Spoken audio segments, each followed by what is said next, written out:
Hello and welcome. Lemon here, coming at you with another top 10 video, and yeah, it's gonna be on Kingdom Hearts again, guys. I'm sorry, okay? It's a game that I love. It's something that I can easily talk about. I can't think of anything else that I'd really have as much information on, but way more research that I am working on. Don't worry. Thinking about doing a debate series with a friend. Might start it off as just a talk series on my own, kind of, Lemon Talks, TED Talk thing. But that's future worries. Now that I'm done rambling, I don't need to put all of that in there. We are here with the top 10 video. This one will be on the worlds within Kingdom Hearts. They're pretty much all Disney based. There's like, I don't know, 9 or so self-made worlds throughout the entire series. A lot of them are kind of bland, kind of, as expected, because it's Disney and they follow a set rule system and whatnot, but, a few of them really do stand out with their gameplay, their, little bit of story, like, involvement, how Sora interacts with it all. And sometimes it's just the enemies that you find in the world and how you like that particular Disney movie. Like, I'm not a huge fan of Alice in Wonderland, the original, so I'm not a huge fan of Alice in Wonderland World. It has nothing to do with the fact that I couldn't beat the trickster and I needed to ask for help. Never got that help, thank God, because then I wouldn't have known how to be, ready for the next boss. It was a good life lesson. Don't just help them through the game. They sometimes have to beat them themselves. I guess the game doesn't really work there, right? Anyways, I'm rambling again. We're here with the top 10 video. Let's get at her. Oh, number 10. Yeah, it's Atlantica. Most people hate it for obvious, very, very obvious reasons. The swim mechanics are just dumb. Fighting in this world is just dumb. KH1 really had nothing to sell about it and had so many stupid things locked behind. You needed a certain spell or whatever to... So, like, it had like a Metrovania kind of... You had to come back to it, which was a little interesting, but really just tedious in the long run. Reason it makes this list is Kingdom Hearts 2. I love rhythm games, so when I got to the point of singing the songs, I'm sold, man. Under the Sea, with terrible voice acting and a couple added on lines and whatnot to just ruin it all. It was fantastic. I loved it. And I have played it over 100 times. I am certain I'll go probably play it right after this. Though I do have the melody, whatever that melody game is. I recently downloaded the demo to give it my first try. One day we'll purchase that game because I love rhythm games. So Atlantica does make it into this list because of that alone. And there's really nothing else good I can say about it. The fight in KH1 with Ursula, where you have to shoot the pots with the appropriate magic, that was kind of cool, I guess. Other than that, yeah, nothing, I'm sorry. But hey, it is on this list solely because I like to press X at the right time. Next up, we have the Keyblade Graveyard. So, I mean, who doesn't... It's not a Disney World, that's first plus. It has a very nice idea in the aesthetic, although you see the same Keyblade copy and pasted at least 1,000 times within like the first cutscene. It has a lot of lore attached to it and little other things. As a world itself, it's not overall selling, but you do have many boss fights here. I mean, like, you really only have, like, maybe 9, but because of how awesome most of them are, they all are memorable. Like, you had Vanitas and Birth by Sleep, he's there. We could debate if the Link Green Will is actually in the quote-unquote Badlands, which is what it's called originally before the obvious reveal of it being the Keyblade Graveyard and Birth by Sleep. I'm trying to remember some of the, the whole final fights are in the Keyblade Graveyard with Organization 13 and Kingdom Hearts 3 having their main base there and whatnot, so there's lots of very good combat there. It's very fun to like have that desolate, sandy desert place to kind of do the more artsy fights in this game, but it's not. There's nothing huge, right? So can't overall say it's that great, but it does make the list. Oh, and a fun little fact, I don't know if everyone knows that if you check out the K, E, G, and D, they all resemble part of the Keyblades. So, I mean, Ventus, Terra, Aqua, and Sora's Keyblades are kind of just shown off in the title screen. It does make me question if they capitalize the K, E, B, or G and D, which would be the first and last letters of all these little words. So it'd be a little weird, but hey, it's a fun little fact. For number 8, we have Traverser Town. Not much to say here. It's very interesting in the lore that no matter what game it's in, it's the world in which you traverse to when your heart is like okay, but you didn't have your world anymore. So if your world's eaten by the darkness, but you're still hanging on in, I guess, the spirit world, you get traversed to Traverser Town. It's kind of like that waypoint in between for nomad travelers. There is the opposite armor and guard armor and whatever the crap that stupid Dream Drop Destiny. I do not like Dream Drop. I'm sorry, Dream Drop Distance. It is just not my cup of tea, but I'm pretty sure there is a boss for each Riku and Sora there. But overall, this world isn't fantastic. KH1 has the Dalmatians, though. Gotta save them all.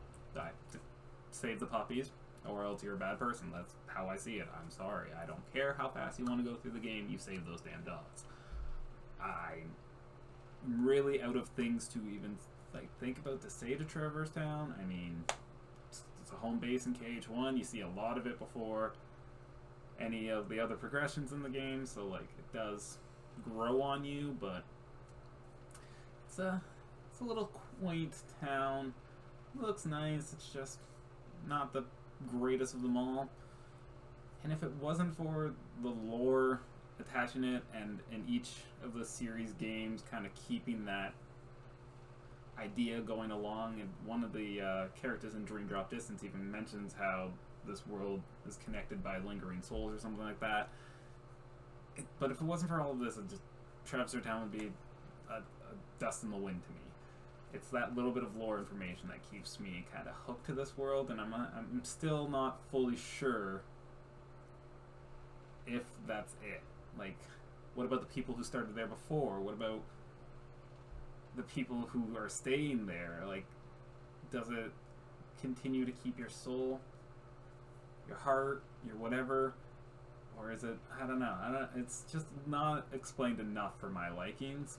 And our first Disney World finally makes it. Oh no, we had Atlantica 10. It's hard to remember Atlantica, folks. I'm sorry. It's anything other than the rhythm game, it's nothing. However, for our second Disney World, and not to be our last, just so you all know, we had Port Royale. Caribbeans. Whichever you prefer. I personally prefer the Caribbeans. I found that world much better. How one deals with the very basic enemies of Port Royale, you just hit them with magic. This is, once you have Blizzard, you're kind of a demi there. You're pretty OP. Still can die, but really there's no threat. Barbossa was pretty boring. The Grim Reaper, I want to call him, guy who steals all your treasures. He's whatever. I guess better than Barbossa at least. Plus side, you get Larcene's absent silhouette here, and she was one of my favorite data orgs. Not only her little lore life, but her actual fights are normally pretty fun to me. Other than that, in KH1, this world was just bland. KH2, this world was kind of bland. In KH3, however, you get a boat. You get to play JRPG Black Flag. I'm not seeing anything bad here. I cannot complain. The boat is made out of crap, so its durability is questionable, but you get a boat. Like, do I need to say any more, folks? Like, sure, you have to traverse 10 plus minutes of Wind Waker like waterscapes, and sure, you have to deal with Luxord's terrible, terrible boss fight of a ship race, but you get a boat. That's all I need. I will just sail the seas on my own. Hopefully no Heartless deal with me or nothing. They always ruin your fun. Just like the tornadoes. Any other game that has a ship in it, there's something to ruin your fun. But I got a boat. For my number 6 slot, I have 100 Acre Woods. Now, I love this world in almost every variation of the game. I don't think there's a single one where I don't love the mini-games in these worlds, because I've always enjoyed the Kingdom Hearts mini-games. That being said, I can't say that I've really watched a cutscene or paid attention to any of the characters talking in the background, looked into any of the lore of the worlds. Like, it wasn't for having to... I feel like there was like 1 or 2 photos maybe you have to get on your gummy phone in Kingdom Hearts 3.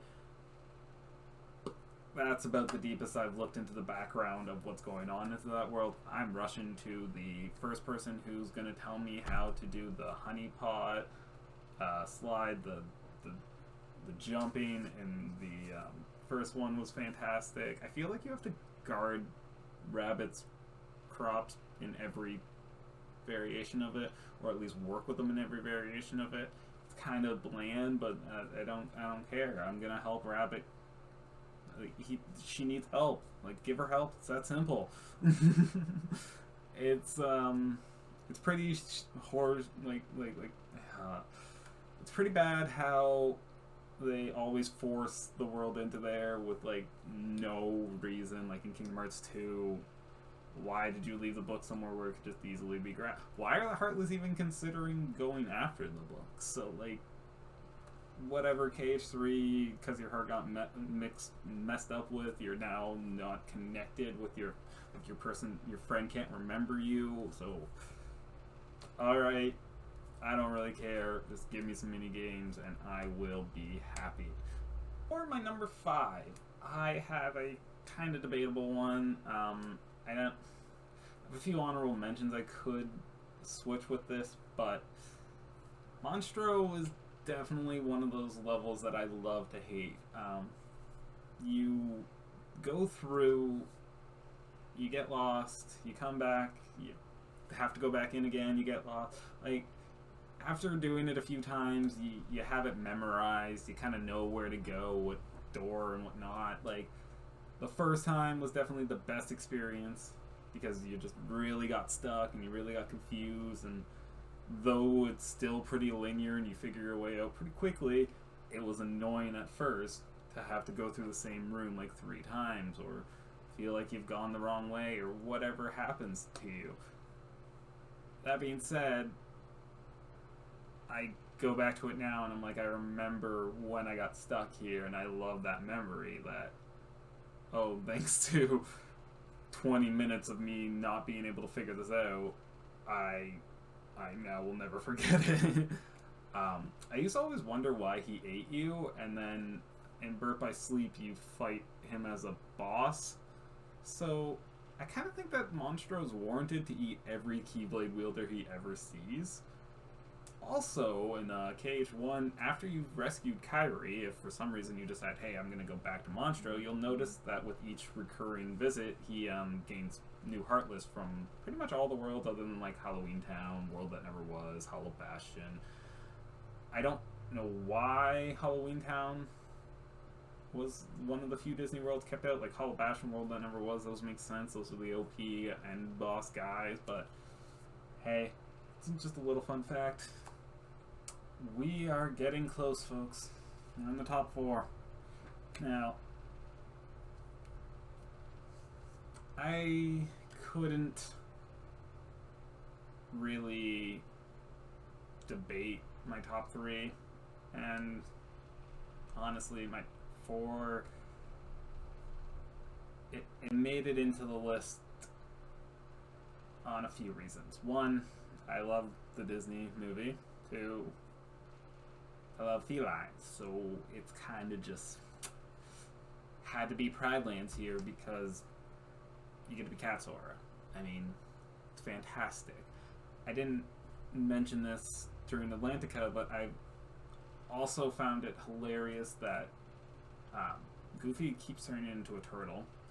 I guess because that's the only thing with a shell to defend itself, but why a turtle? And Donald is this prehistoric bird? Maybe, like, what is the point? Donald was already a duck. He could already fly and whatnot, but what is the point of the bird changing?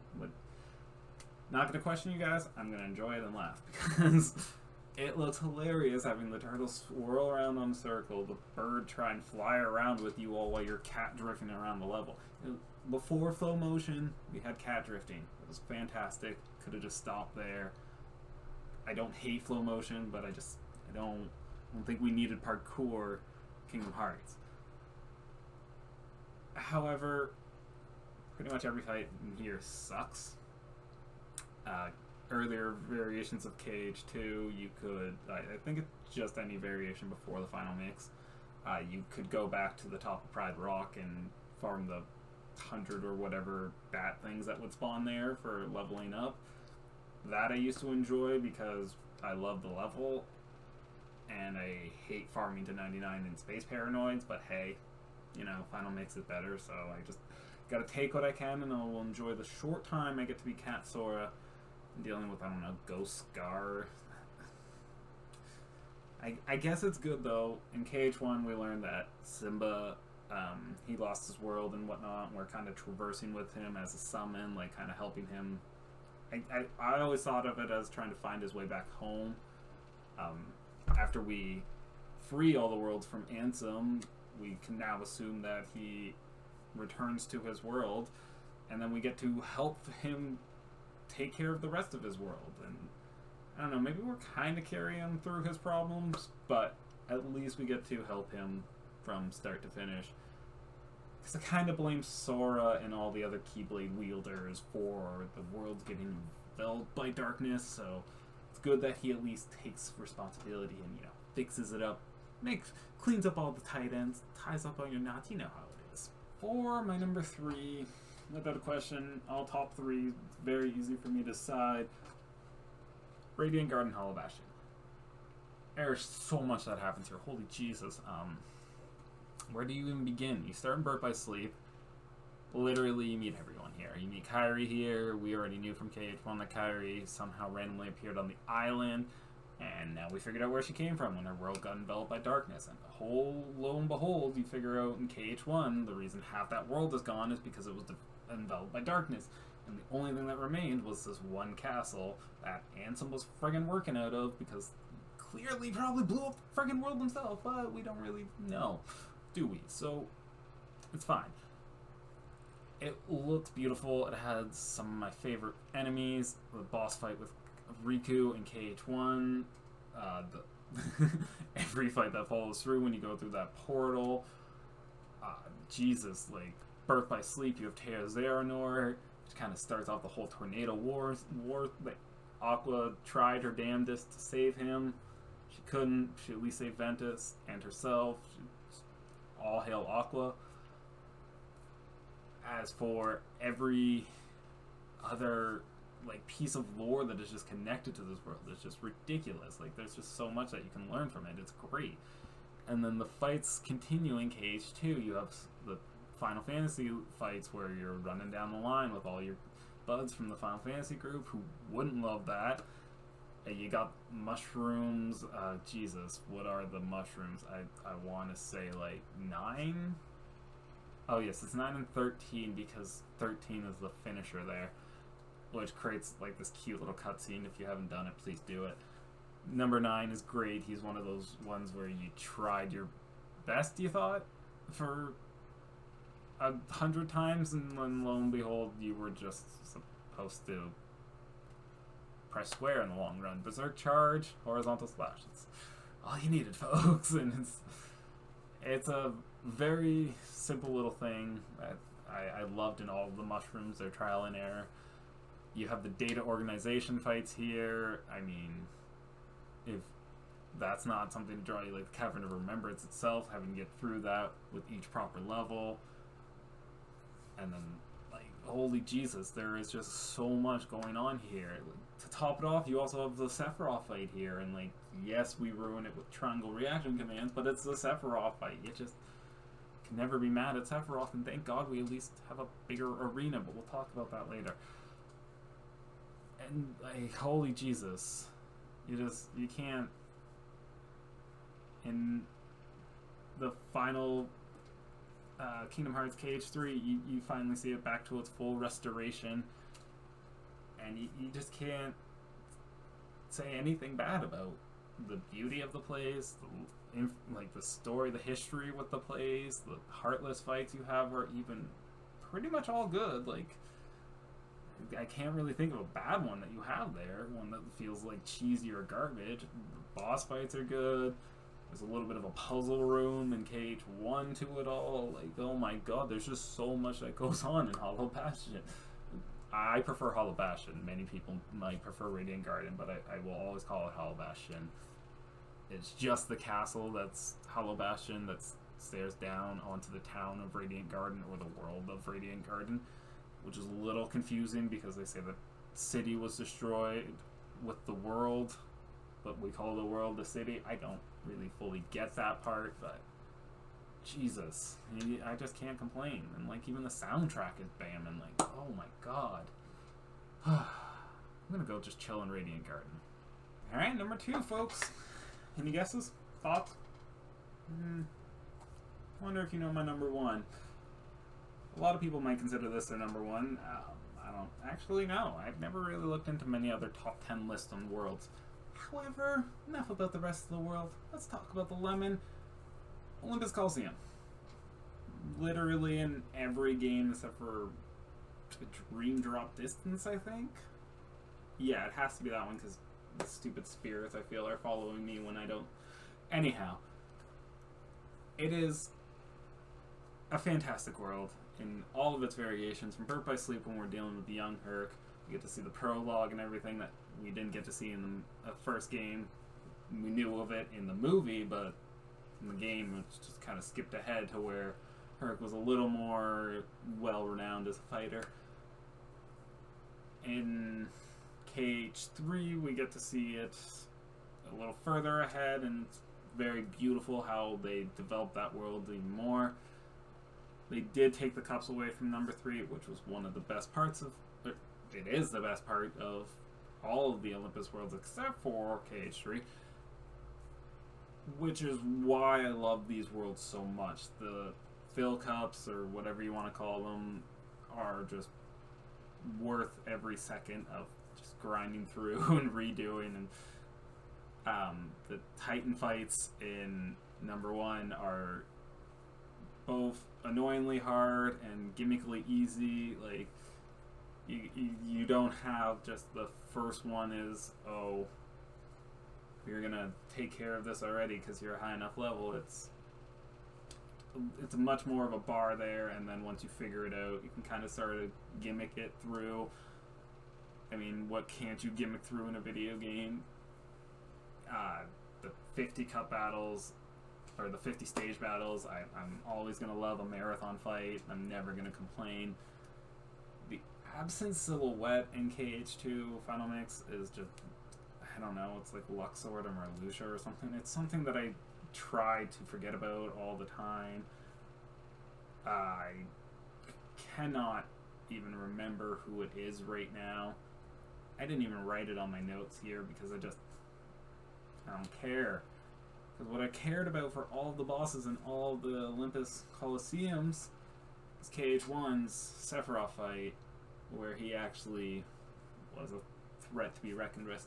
In KH2, you have reaction commands. It kind of breaks everything. KH1, you didn't. You had to figure out his combo, his patterns, his annoyances, and how to dodge an 8-foot blade in a 9-foot ring. Square? Whatever. Squared ring, you know what I mean. it's fantastic. I love it. And the Titan fights, in my opinion, don't hold up to it, but it's still fantastic. All of them in their own little fancy way. Just whenever I see Sephiroth, I'm in love. I'm sorry, I'm sold.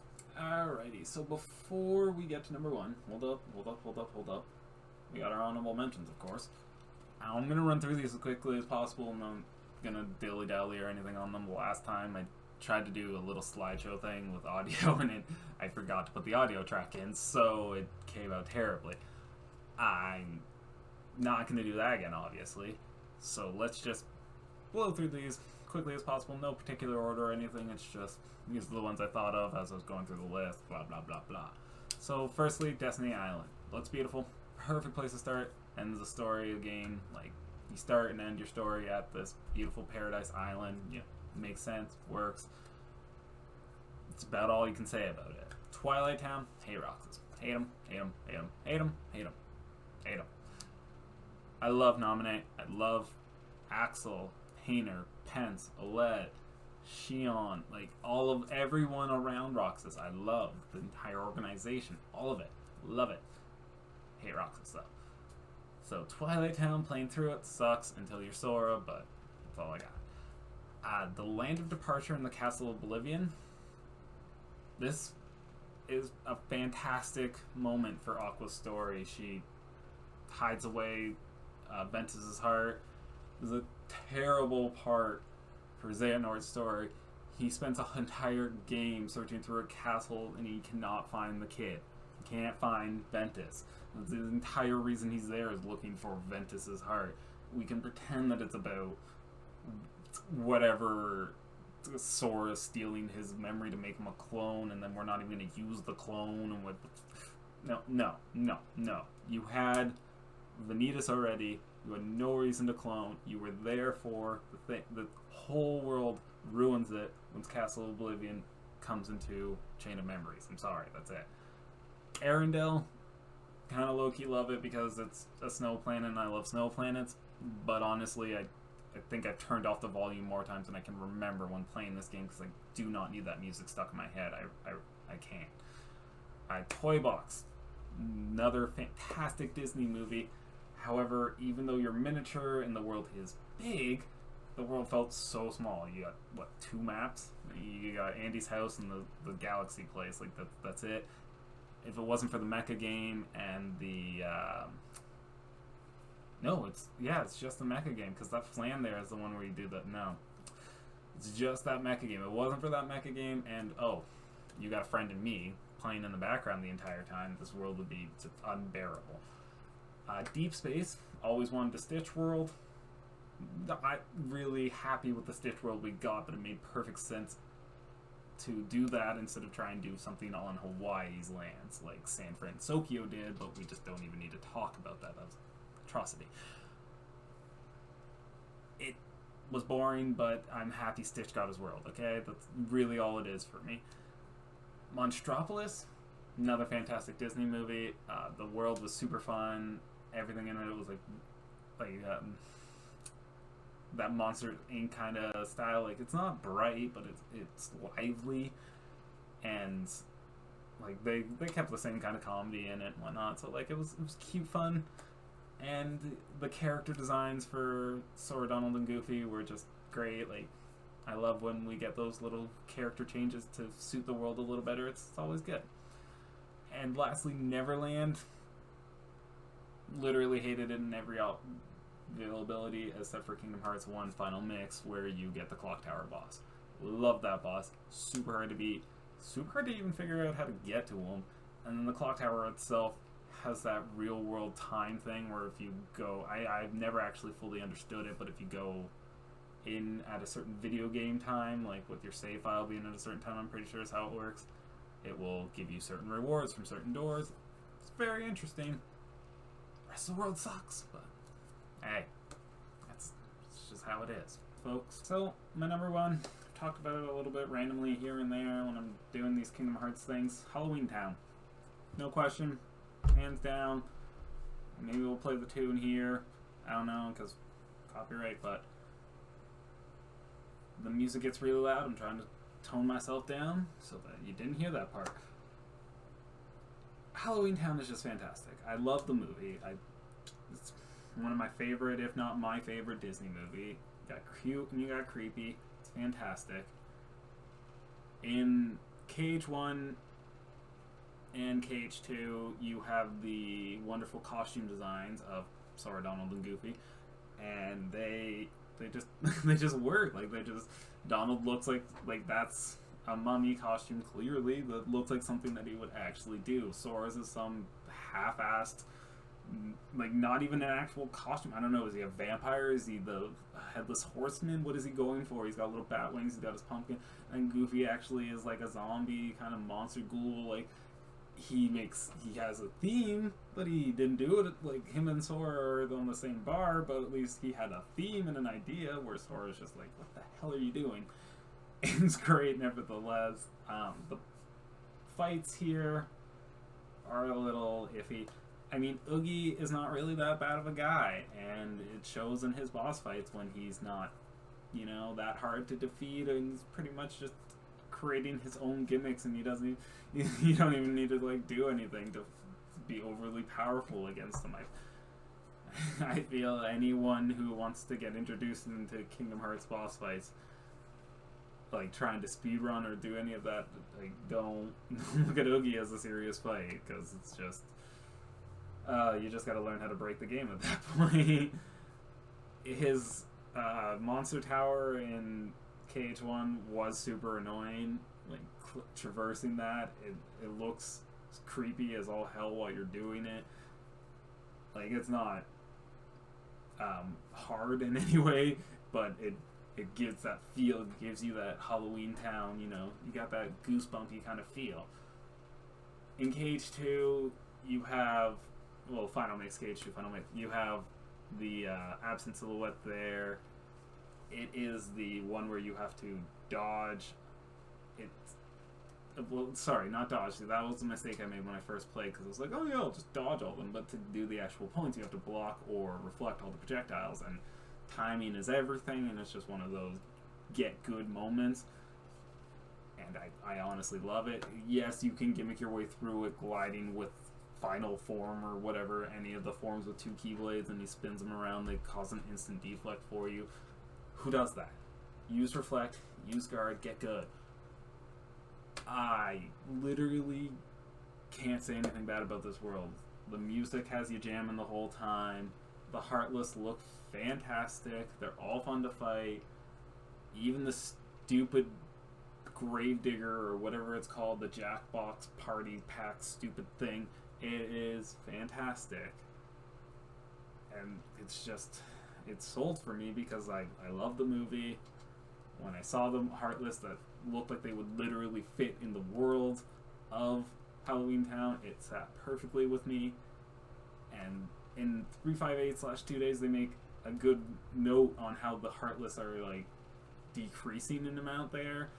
Like, it's becoming hard to actually find them, and it, in my mind, has always been like they kind of already belonged. I know it's kind of a stretch.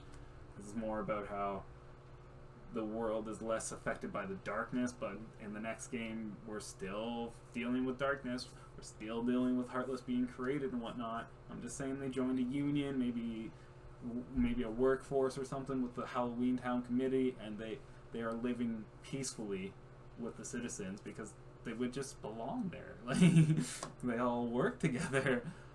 There is an absent silhouette here, I think. Is there an absent silhouette? I literally cannot remember if there is or not, and if there is, it's probably one I hate. The boss fight with Lock, Shock, and Barrel in the cage, super annoying, super fun though. Like, you gotta just react to whatever it changed to. It wasn't fantastic, the minigame with the prize boxes, but honestly, I could still sit there and shoot boxes for hours, because you also get to shoot Lock, Shock, and Barrel. You also get to listen to the music and be in this world. Even in Christmas Town, it feels all right. And just, there's very little that I can find wrong with. Oh, hell, even Sora's Christmas Town outfit was fantastic. I was very upset when KH3 did not have a Halloweentown.